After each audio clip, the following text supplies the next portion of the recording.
భారత్కు చమురు సరఫరాలో ఆటంకాలు లేకుండా కేంద్రం చర్యలు తీసుకుంటోంది. రష్యా నుంచి చమురు దిగుమతికి అవసరమైన బీమా సేవలను విస్తృతం చేయాలని నిర్ణయించింది. ఇందులో భాగంగా 11 రష్యా బీమా సంస్థలకు భారత్లో అనుమతులు మంజూరు చేసింది.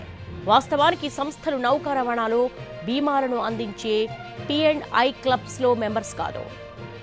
ఇరాన్, అమెరికా పోటీపడి హార్మూజ్ను దిగ్బంధించడంతో చమురు నౌకలు ఈ జలసంధిని దాటడం చాలా కష్టంగా మారింది. మరోవైపు రష్యాకు చెందిన చాలా చమురు నౌకలు ఈ మార్గం కాకుండా ఎర్ర సముద్రం మీదుగా ఆసియాలోని తమ గమ్యస్థానాలకు చేరతాయి.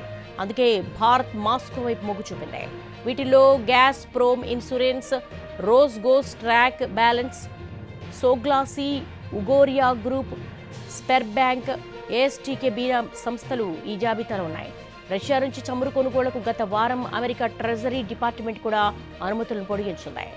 ఐరోపా కేంద్రంగా పనిచేసే international group of P&I clubs సంస్థే third party. Pollution, cargo, damage వంటివి కవర్ చేస్తూ అత్యధికంగా బీమా పాలసీలు ఇస్తాయి.